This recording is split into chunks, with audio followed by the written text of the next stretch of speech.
Vie de Saint-Jacques de Tarentaise par Monsieur l'abbé Pierre Chêne, curé de Saint-Marcel en Savoie. Publié en 1897 sur l'Imprimerie générale de Savoie à Chambéry.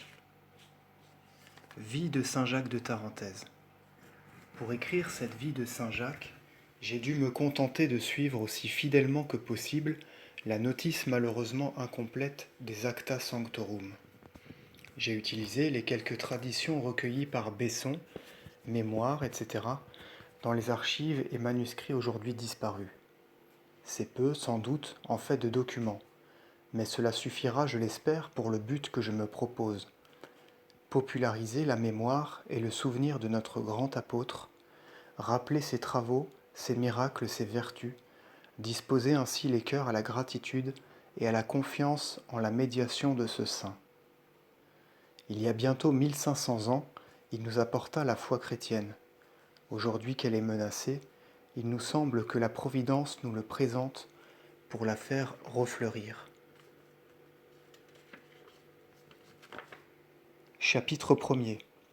Soldats et catéchumènes.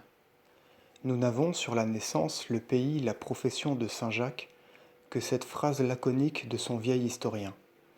Sa profession était les armes, son pays la Syrie, sa famille était noble et influente. À ce moment, la bonne nouvelle de l'Évangile avait retenti à peu près dans tout l'univers. Elle répétait à tous les échos une doctrine étrange, bien faite pour troubler la mollesse orientale. Faites pénitence, car le royaume de Dieu est proche. Ce royaume des cieux n'était promis qu'à ceux qui sauraient, par la pénitence, faire régner Jésus-Christ sur leur cœur.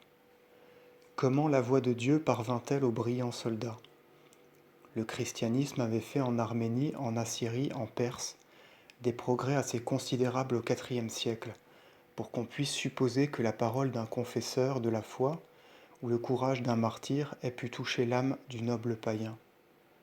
Ce fut sans doute l'attention miséricordieuse de Dieu qui s'est amené à lui les cœurs droits et les esprits de bonne foi, comme il l'avait fait pour le centurion Corneille et sa famille.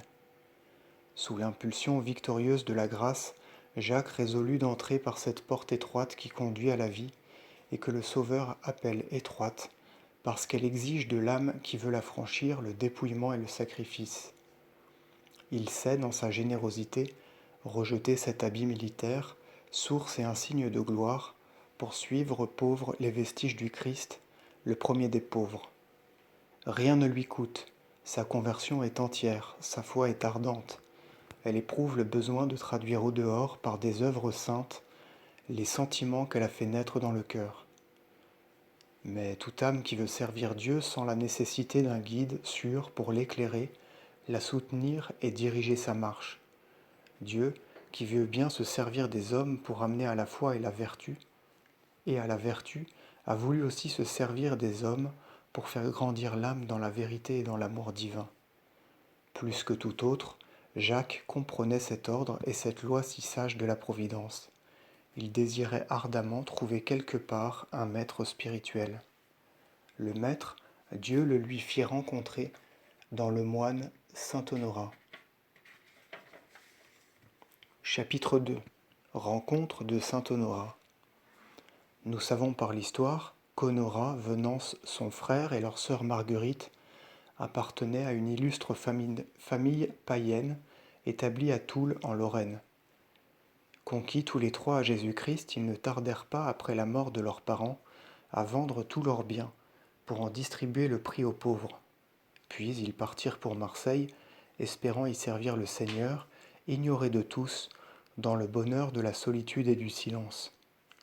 À ce moment, dans les déserts stériles et désolés de cet Orient où naquit saint Jacques, s'épanouissait une floraison magnifique de monastères, de cellules et d'ermitages. Des âmes fatiguées du monde, désireuses d'observer les conseils évangéliques, venaient parmi ces Thébaïdes trouver la paix dans la vertu et la jouissance dans le renoncement, prouvant ainsi la merveilleuse et nécessaire fécondité de l'Église. Les côtes de la Grèce avaient aussi de nombreux anachorètes. Honorat, Venance et un saint moine, Capret, résolurent d'aller étudier les secrets de la perfection dans ces monastères si renommés de l'Orient. Ils s'embarquèrent donc tous les trois, mais à Modon en Grèce, Venance mourut. Capret et Honorat revinrent sur leurs pas, et traversant l'Italie s'arrêtèrent à Fréjus, dont saint Léon était évêque. Si Dieu priva Honorat d'un frère, c'était pour le remplacer par un ami et un disciple. C'est au cours de ces pieuses pérégrinations en Grèce que saint Honorat et Jacques d'Assyrie se rencontrèrent. L'ancien soldat, devenu catéchumène, expiait sa vie passée et se préparait au baptême par les austérités d'une rude pénitence. Comment n'était-il pas allé s'ensevelir dans ces solitudes dont il avait dû entendre parler auprès d'hommes comme Macaire, Pacôme, Paphnus, etc. Dieu fait bien ce qu'il fait. À cette heure, il distinguait dans un coin abrupt de nos Alpes le petit pays de Tarentaise, et du soldat devenu catéchumène, il voulait faire l'apôtre et le père des centrons. Les vœux de Jacques sont comblés. Il a trouvé en saint Honorat le précepteur désiré de son âme. Il reçoit de lui le saint baptême et il l'accompagne à son retour de Grèce en Gaule. Le soldat distingué d'Assyrie, quittant le camp du démon, s'engageait définitivement dans la milice du Christ. Chapitre 3. À les Reims. En face de la jolie ville de Cannes, à peu de distance du rivage, on aperçoit, baignées par la Méditerranée, les îles de Lérins. Les Romains y avaient semé quelques villas de plaisance, mais sur la fin du IVe siècle, vers 375, les îles étaient désertes, et des villas il ne restait plus que des ruines, infestées par un nombre prodigieux de serpents. L'historien de Saint-Jacques nous parle en particulier d'un dragon horrible, qui, autant par sa cruauté que par son odeur repoussante, était un sujet d'effroi pour les navigateurs et les habitants des contrées environnantes. Saint Honorat résolut de vaincre le monstre. Quittant pour quelques jours ses moines, brebis dociles qu'il avait groupés sous la houlette du bon pasteur, il parcourt le pays, relevant les courages, accompagné de son disciple déjà préféré, saint Jacques. Puis, avec lui, il monte une barque, aborde à l'île redoutée, et se mettant en prière l'un et l'autre, ils obtiennent de la miséricorde divine que ce dragon affreux quitte l'île où dans la suite il ne fut plus aperçu. Ce dragon était sans doute le masque bien naturel dont le démon avait voulu se couvrir, prévoyant la gloire que ces îles allaient donner au Seigneur. En tout cas, Honorat et Jacques, ayant chassé les reptiles immondes qui infestaient ces parages, reconnurent dans les Reims un lieu très propice pour mener la vie monastique. Ils élevèrent un oratoire, bâtirent des cellules, et là, résidant ensemble pendant plusieurs années, ils remplirent bientôt toutes ces régions de l'éclat resplendissant de leurs vertus et de leurs miracles. Les mots expressifs du chroniqueur nous montrent tout le prestige de sainteté qui entourait les bons moines. De toutes parts, les disciples affluent, et ce lieu prédestiné devient le siège d'une communauté florissante qui, aujourd'hui encore, ajoute le biographe, y fait régner la règle monastique. En ce commencement du Ve siècle, ce berceau de l'Érins était, selon l'expression émue d'un de ses enfants, Sainte-Chère, un petit paradis avec ses sources vives, ses gazons verts, ses vignes fertiles, ses fleurs et ses fruits parfumés, mais surtout avec l'atmosphère de vie céleste qu'on y respirait. Le temps s'y partageait entre les études sacrées, les exercices de piété et les travaux manuels. Bientôt, la renommée des vertus des bons religieux s'était répandue dans la Gaule entière. Les églises réclamaient ces moines pour pasteurs, et le pape, saint Célestin, dans une de ses lettres, pouvait appeler les Reims un collège de futurs évêques.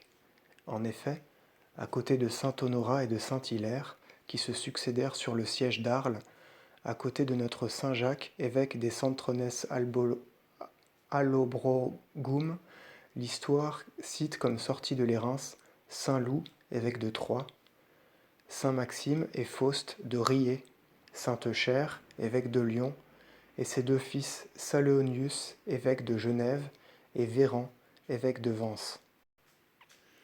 En faisant vivre saint Jacques d'une vie retirée, remplie autant par l'étude des saintes écritures et des vérités révélées, que par l'exercice des vertus apostoliques, Dieu voulait préparer son serviteur à la mission d'apôtre qu'il lui destinait. Le recueillement de la solitude et la retraite sont l'école du missionnaire et de l'apôtre, et celui-là n'est pas apte à accomplir de grands desseins dont le caractère n'a pas été brisé par la règle et l'obéissance, trempé dans les saintes joies de la mortification et de l'austérité. Chapitre 4. En mission dans les Alpes. Il était temps pour les religieux de Lérins de paraître dans l'arène du siècle et de combattre par la prédication de l'Évangile le bon combat de Jésus-Christ. De tous côtés on les demandait. Aussi nous voyons le saint abbé Honorat céder à cet appel du peuple qui semblait l'appel de Dieu. S'arrachant quelques mois à leur chère solitude, ils allaient prêcher dans les vallées encore païennes, puis rentraient à Lérins. La tradition relatée dans les leçons nouvelles du bréviaire romain nous montre saint Honorat, saint Maxime, saint Jacques se dirigeant vers nos Alpes et annonçant la bonne nouvelle à nos ancêtres. Le chroniqueur des Actes ne mentionne pas expressément cette première mission du saint, mais il y fait de transparentes allusions. En effet, l'empressement signalé de saint Honorat à envoyer son disciple vers le bourg de Centron, la conversion de la Tarentaise presque tout entière en moins de 3 ans, indique bien qu'il s'agissait d'un terrain connu et remué par une évangélisation antérieure. C'est vers l'an 420 que nos intrépides apôtres sont signalés pour la première fois en Tarentaise. Ils jetèrent les semences de la vraie foi dans les vallées d'Aismes, de Beauzelle, de Beaufort, d'Albertville et s'établirent à Centron. Les semences ne tombèrent pas dans une mauvaise terre. Ces populations, d'aspect tout d'abord sauvage comme la nature qui les entourait, avaient des mœurs paisibles, un bon naturel. Le christianisme devait être bientôt accepté. Toutefois, les travaux des missionnaires furent entravés et par les résistances désespérées des Druides et par les luttes que soutenaient alors les Romains pour disputer les Alpes aux Burgondes ariens. En 422 et 423, ces hérétiques encore barbares avaient pris pied en Tarentaise et commençaient à déboucher dans la vallée du Rhône. L'empereur Théodore dut bientôt leur reconnaître ses conquêtes. Dans ces conjectures, peu favorables, nos missionnaires, peut-être chassés par la violence, replièrent leurs tentes et rentrèrent à Lérins. Sur ces entrefaites, l'évêque d'Arles, Patrocle, mourait assassiné, 426. Le clergé de cette métropole et le peuple tout entier lui donnèrent, d'un commun accord, pour successeur l'abbé de Lérins, Honorat, qu'ils vinrent arracher de force à sa solitude pour l'installer malgré lui sur le siège antique d'Arles. Chapitre 5. Épiscopat. Saint Honorat emmena avec lui à Arles notre saint, mais il n'avait pas oublié les âmes de bonne volonté qu'il avait laissées sans pasteur dans les Alpes lointaines.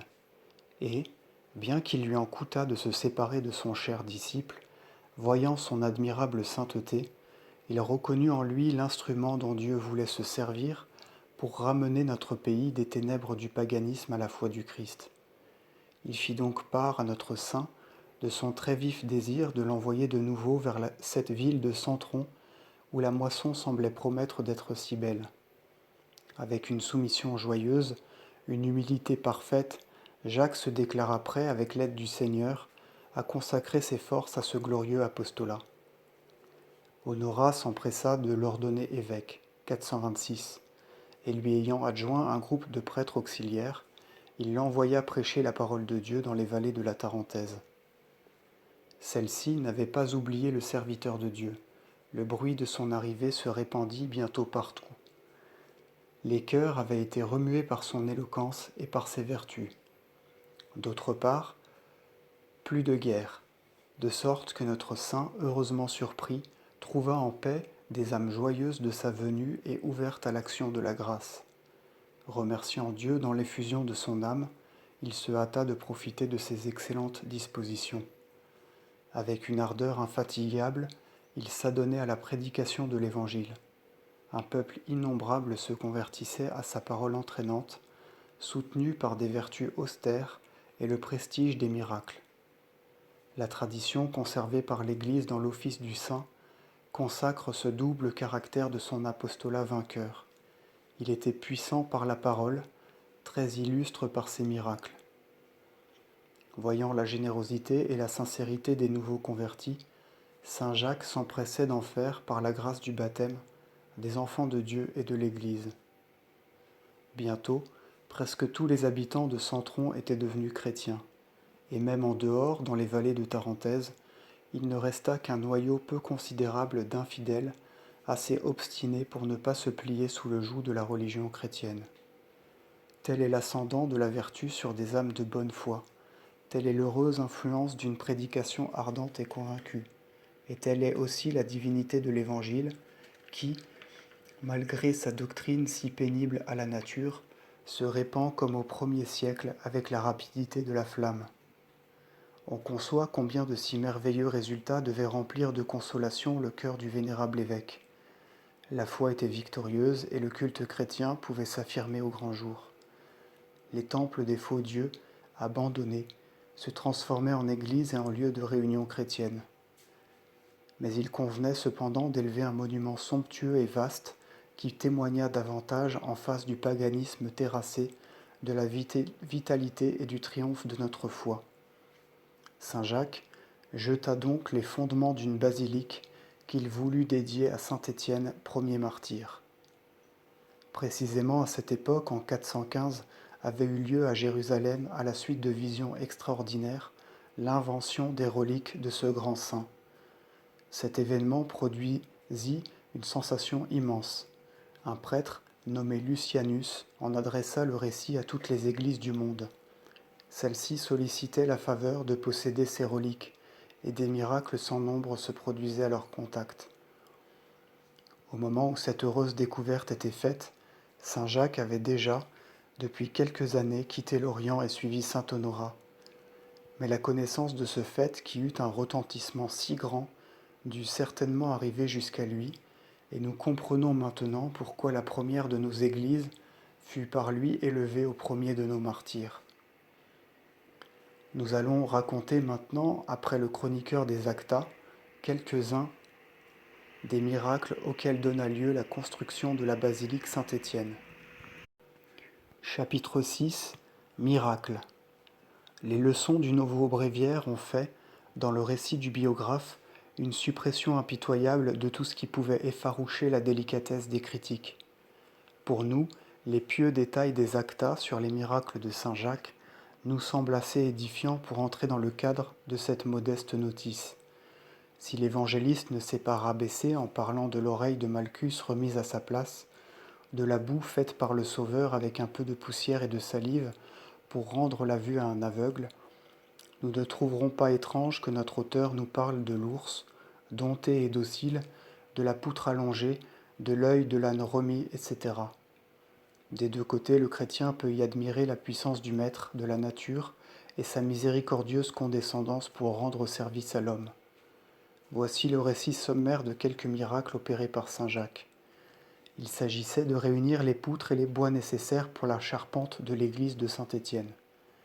Le transport devait offrir de réelles difficultés, car on sait qu'en dehors de la voie romaine qui sillonnait la Tarentaise, en passant par Darantasia, le Sexe, M, etc., les routes étaient inconnues. Nos vieux chemins de communication donnent l'idée d'une voie rapide, mais très peu commode. Heureusement, les serviteurs et disciples de saint Jacques, les chrétiens de l'endroit pleins d'ardeur et d'activité, n'hésitaient pas à aller couper les bois dans les forêts abruptes, et à l'aide de leurs bœufs puissants, ils les amenaient à l'emplacement voulu. Or, il arriva qu'un jour, sur le trajet, un ours dont la férocité était excitée par la faim, sortant de sa tanière, se jeta sur un des bœufs de l'attelage et se mit à le dévorer. Les hommes épouvantés s'enfuirent et coururent annoncer à notre saint ce triste accident. Aussitôt saint Jacques se lève, se dirige vers l'ours qu'il aperçoit faisant son sanglant régal.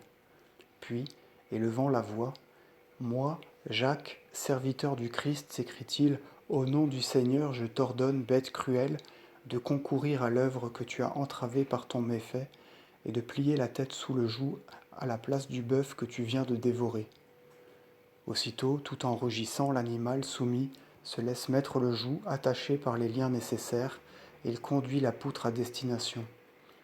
Surprise et saisissement de tous. Les vieillards admirent en silence. Les jeunes, chez qui la peur fait place à une intrépidité un peu tardive et peu méritoire en face de l'ours rendu inoffensif, les jeunes, dis-je, prennent leurs armes et veulent tuer la bête. Mais l'homme de Dieu calme leur ardeur. Mes enfants, cette bête n'a pas été prise à vos pièges. Vous n'avez aucun droit sur elle. Laissez-la saine et sauve s'éloigner de votre territoire. Et le saint, congédiant son ouvrier improvisé et d'aventure, lui ordonna de ne plus causer de dommages dans la vallée. L'ours ne tarda pas à s'enfoncer dans la forêt, et on ne le revit plus dans le pays. Or, la poutre que l'ours, miraculeusement attelée avec le bœuf, avait amenée des escarpements voisins, n'avait pas la longueur voulue pour être utilisée. Elle était trop courte de 5 pieds. Saint Jacques l'asperge d'eau bénite, prit quelques instants devant la foule, et bientôt la poutre à la longueur demandée. Dieu, par ce double miracle, voulait affirmer la sainteté et la divinité de la mission de son très fidèle serviteur. Ces prodiges firent naturellement du bruit. En remplissant les chrétiens de vénération pour leur évêque, ils grandirent leur amour pour leur Créateur et achevèrent de les détacher de toute idée païenne pour les établir fermement dans la vraie lumière et sur la pierre angulaire qui est le Christ. Chapitre 7. En route pour la cour burgonde. Une chrétienté florissante, une basilique superbe élevée là où quelques années auparavant se dressaient sans conteste de nombreux temples païens. Certes, c'était là le beau et consolant résultat des labeurs de notre saint apôtre. Toutefois, il ne suffit pas de bâtir, il faut entretenir et conserver les constructions faites. Le saint avait à veiller avec une touchante sollicitude sur les fidèles, temple mystique du Christ, comme sur le temple matériel, devenu sa résidence et sa maison. Bien que dans la vallée de la Tarentaise, il ne restât qu'un nombre assez limité de païens, il y avait lieu néanmoins de craindre une réaction violente, inspirée par le démon, ennemi de tout bien et soutenu par les druides, les prêtres des faux dieux dont le crédit avait été subitement ruiné par la parole des missionnaires chrétiens.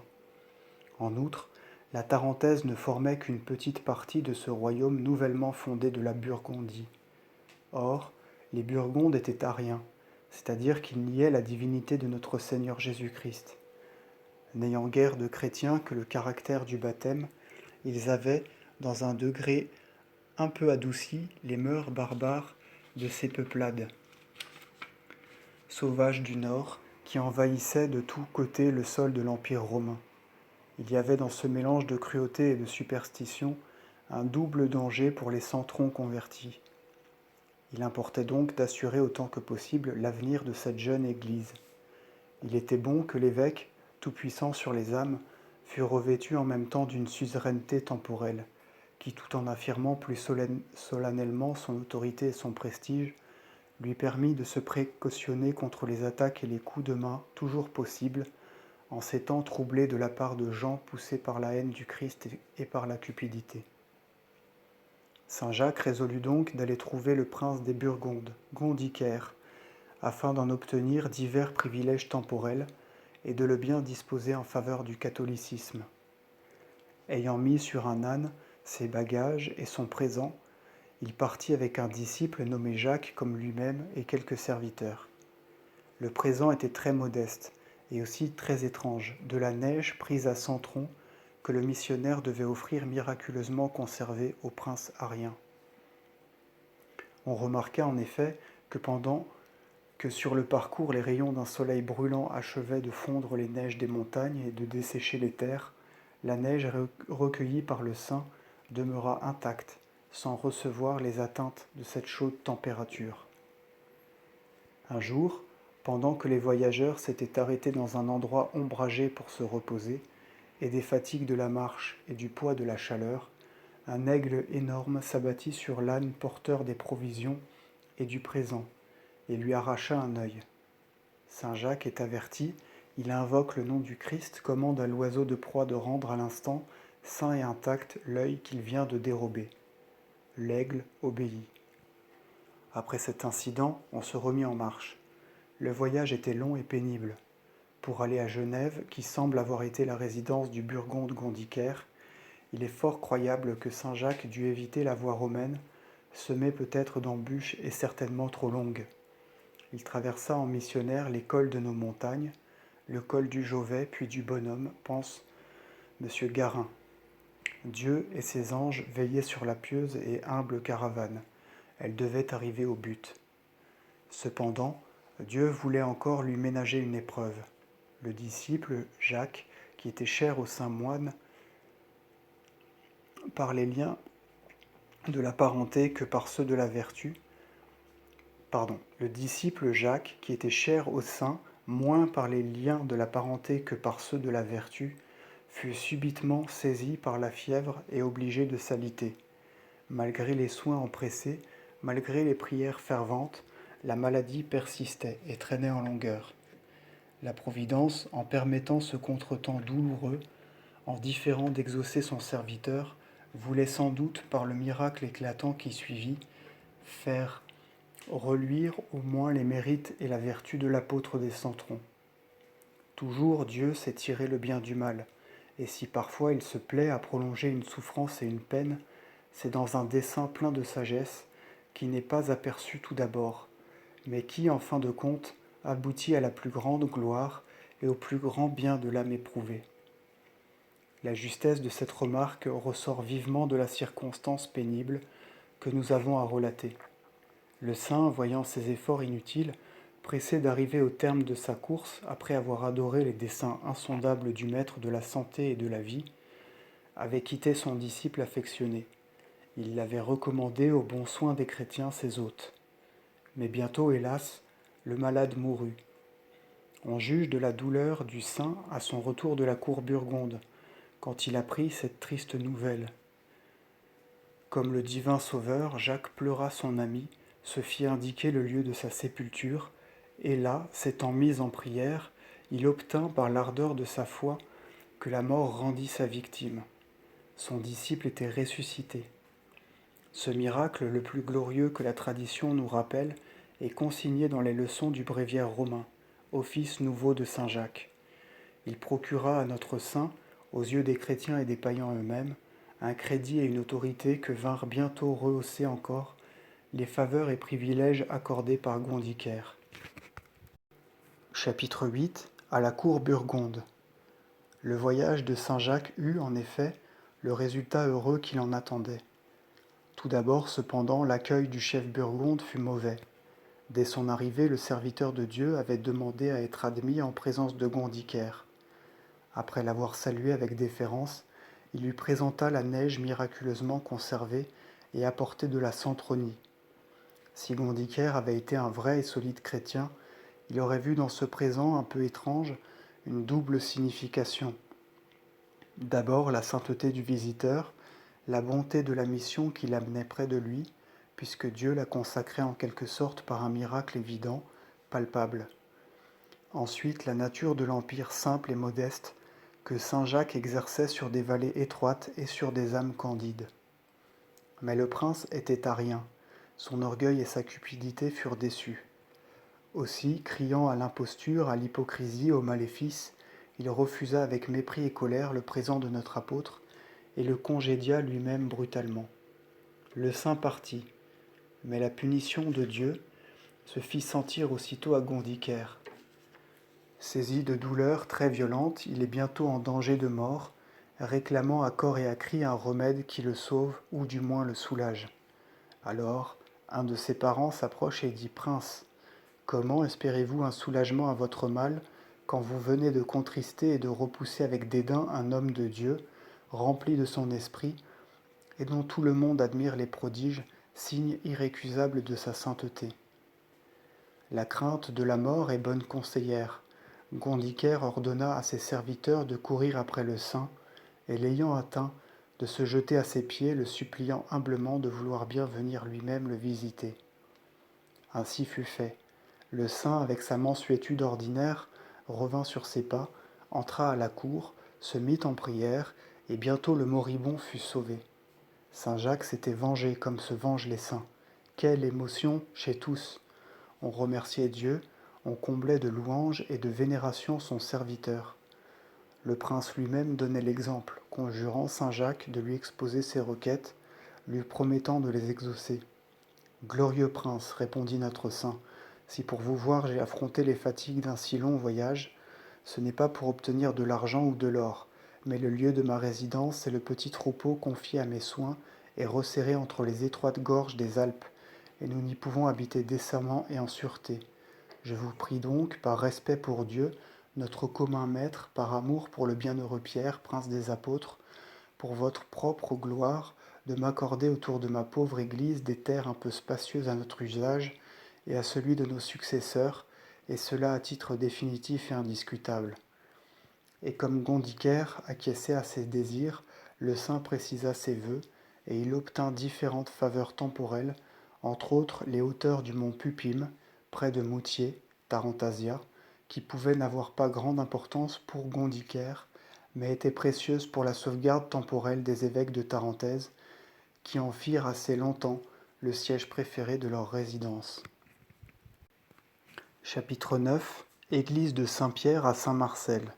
Mort. Dominant la voie romaine qui sillonnait la Centronie, commandant au défilé du Sexe, inaccessible et taillé à pic sur plusieurs de ses faces, le roc Pupim offrait à Saint-Jacques, moyennant quelques travaux de fortification, un abri absolument sûr pour sa personne, son clergé, ses serviteurs et aussi pour les livres, privilèges, chartes, reliques des saints et le trésor de son Église. Saint-Jacques fit donc en ce lieu des travaux de défense sommaires qui furent complétés sans doute par ses successeurs. Auparavant, il y avait construit une église dédiée au prince des apôtres, Saint Pierre, témoignage frappant de la primauté de ce siège de Rome auquel sentaient le besoin de se rattacher les églises naissantes, comme l'enfant nouveau-né déposé sur les genoux de sa mère. Pour être complet, rappelons ici ce que la légende rapporte à l'occasion de la construction de cette église. On peut voir sur la pente boisée nord-est du roc Pupim, à quelques mètres au-dessus d'un précipice, un enfoncement, en partie creusé dans le roc, à demi comblé, et dont la voûte supérieure est cintrée. C'est la fontaine dite de Saint-Jacques, qui suinte aujourd'hui légèrement, mais d'où jaillissait encore, il y a quelques 50 ans, un filet d'eau assez abondant. Or, la tradition consignée par Besson dit que nouveau Moïse, Saint Jacques, pour trouver l'eau nécessaire aux constructions et aux habitants du Pupim, la fit jaillir du rocher jusque-là aride. Le vénérable évêque touchait à la fin de son ministère. En 2 ans, il avait parcouru les Alpes, y semant des miracles et des chrétiens. Les temples païens étaient désertés, les églises de Saint-Étienne, de Saint-Pierre et d'autres encore voyaient la foule y acclamer le vrai Dieu. À cette foule, des clercs zélés et des moines intrépides servaient de guide et de soutien. Un siège épiscopal était fondé et le saint en avait assuré l'avenir. Court, mais fécond épiscopat, il ne restait plus au bon serviteur déjà avancé en âge qu'à prendre le repos si bien mérité par ses labeurs apostoliques. Dieu allait le lui donner. Il le lui avait révélé sans doute, et par un dessein de sa condescendance providence, il voulut associer dans la récompense le même jour le maître et le disciple, Jacques et Honorat. Saint Jacques, ayant donc confié son église de Tarentaise à Saint Marcel, que ses vertus lui désignaient pour successeur, se hâta de se rendre auprès de l'évêque d'Arles, son métropolitain vénéré. C'était vers la fin de 428. Quelques jours après, le 16 janvier 429, Dieu réunissait dans les saintes joies de son paradis ceux que la terre avait vus unis dans les peines et les labeurs de son service. Saint Jacques a été l'instrument dont la Providence s'est servie pour appeler la Tarentaise à la foi chrétienne. Les dons de Dieu étant sans repentance, nous croyons fermement que notre saint reste l'instrument de Dieu pour maintenir et raviver cette foi actuellement menacée. Aussi est-ce avec joie que nous voyons le culte de Saint Jacques se développer parmi nous. Par un indulte du 9 mars 1896, sa fête a été élevée au rite double de 2e classe. En janvier 1897, un comité était officiellement chargé par Monseigneur de Tarentaise de promouvoir l'érection d'un sanctuaire en l'honneur de notre évêque. puisse ce projet aboutir. C'est là, pour tous, une œuvre de réparation et de reconnaissance envers notre plus grand bienfaiteur. C'est là une œuvre de patriotisme envers notre premier évêque et notre meilleure gloire. C'est là une œuvre de foi qui, en attirant la protection de ce grand saint, profitera par là même à toutes les œuvres diocésaines. Oraison, Dieu Tout-Puissant et Éternel, qui avez donné à votre peuple pour procurer son salut votre bienheureux pontife Jacques, faites, nous vous en supplions, que nous méritions d'avoir pour intercesseur, sans cesse auprès de vous, celui qui fut notre apôtre et docteur sur la terre. Par Jésus-Christ notre Seigneur. Amen.